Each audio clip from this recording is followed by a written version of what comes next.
Hey students, Dr. Quinn here. I'm going to go over week 2 with you, and I'm going to just show you how I navigate through Leo and show you the assignments that are coming up for the week. So when you click on to week 2, you'll see the first thing is always this learning resources link. Let me just go ahead and open it straight up.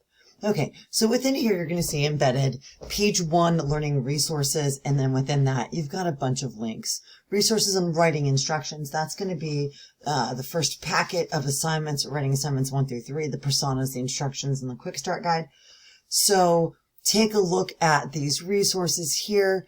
Don't worry so much about this one, but the other ones I think could be important and helpful for you. And then if you have questions on the sort of supplemental guidelines and support resources for the writing of instructions, just let me know. So that's the section that you've got here. Then what you want to do is go to the week 2 discussions. And so in here, we haven't quite yet started on the personas, but if you remember from week 1, I created videos where I reviewed the personas for the Maryland Print House and for the older instruments. I think it was called like Elderly Instruments website. So you can review all of that. It's embedded not just in the announcements, but in each discussion as a pinned post. So the next thing you're going to do is start to think about the website, the local business, not a web-based business and not a corporate business, but the local small business. I recommend a small mom and pop cafe, independent bookstore, something like that will make this assignment fairly stress-free for you. So in this first discussion, it says you'll be getting started on one of your personas. You're going to write one of those personas. You're going to include, you can bundle this in a paragraph. I think that's great. That makes it flow and makes it readable. The persona's name, occupation, location, and age, the URL of the website, the situation or pain point, and how you're thinking of, like thinking forward into the creation of the instructions, and at what point in the instructions this will help them. So at this point, you're kind of working on writing assignments 1 and 2 concurrently, meaning you're doing it all at the same time. Remember, your main post for these is due on Friday of the week, and then your response post to appear is due on Sunday. So that's the first one, and this is an opportunity where you get to practice, and you will be getting feedback from me over the weekend. Okay, so let's take a look at the discussion for the second discussion for the week, because you tend to have 2 of them. Let's go back. Week 2 discussions. Okay, becoming familiar with PARC.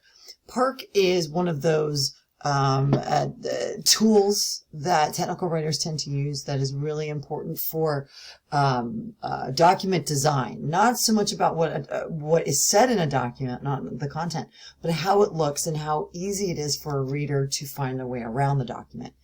The concepts involved in the acronym are proximity, alignment, repetition, and contrast. Proximity is in relation to where things are bundled together. Alignment is like lines on the page. Is everything aligned? Think of like a ruler in a Word document. Are things aligned on a particular margin, or are they centered, for example?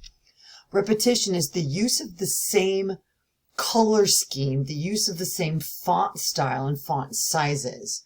Repetition in design makes it easy for people to follow a series of steps, like what we're going to do in an instruction. And contrast.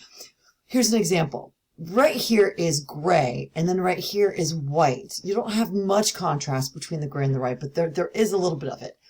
Contrast is where there's a distinct difference between like the background color and a font. You can see even in the gray, the black text on gray and the medium blue on gray and the medium blue on white tend to allow enough contrast. But had this blue text have been a pale yellow, there wouldn't be a lot of contrast and it would make the document harder to read. So contrast allows for items to pop off the page, and these are the things that we'll get a chance to talk about. So in this discussion, I'll do a video review of Vortex and Atari Best Electronics. You get a chance to take a look at my thoughts on the website and compare it to the posts that you and your peers will be posting. Again, main post on Friday and response posts on Sunday of the week, right in the middle of the week. And then the assignments that are due.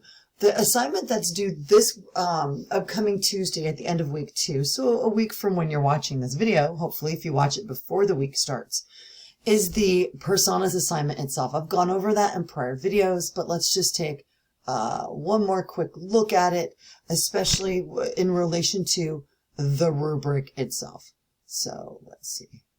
All right, so I'm going into, I'm not actually going to edit the assignment, but it's a fast way for me to open up the PDF.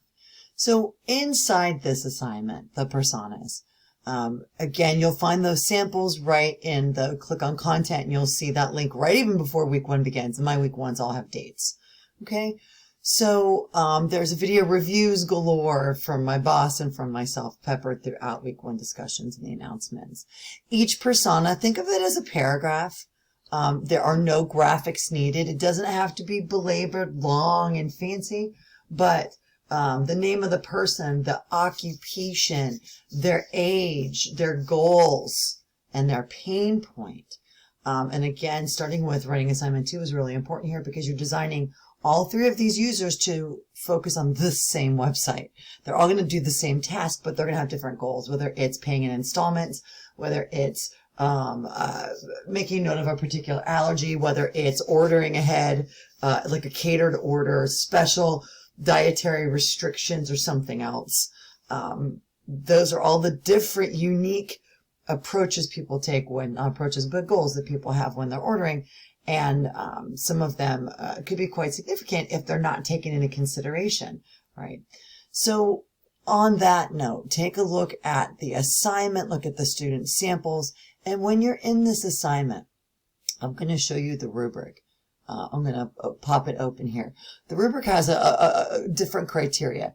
The personas feature a summary, including the person's name, occupation, location, and age.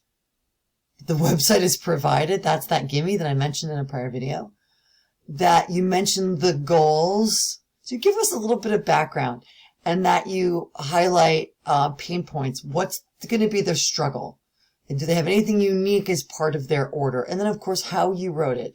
Technical writing, we're all about precision. So you want to spell and grammar check. You absolutely do not want to use AI. I've seen AI submissions on this. It's pretty evident. And it's often extremely weakly written and doesn't understand the nuances of the assignment, right? Because a large language model like ChatGPT is just guessing the next most common word, and sometimes it sounds like word salad, right? So definitely avoid that. Reach out if you have any questions for me. And if you want to post a draft and get draft feedback, I see a couple of posts are already in the hopper. I'll be looking at those over the weekend as well. So that's what's happening for the week. You're actually doing your first main assignment, and you're going to be getting feedback from me. If you post a draft, you're not required to, and there's no penalty for that if you don't. So I wish you great luck this week on your orientation to Parker concepts and to the more reading background you're going to do on web instructions. And just send me an email if you have questions.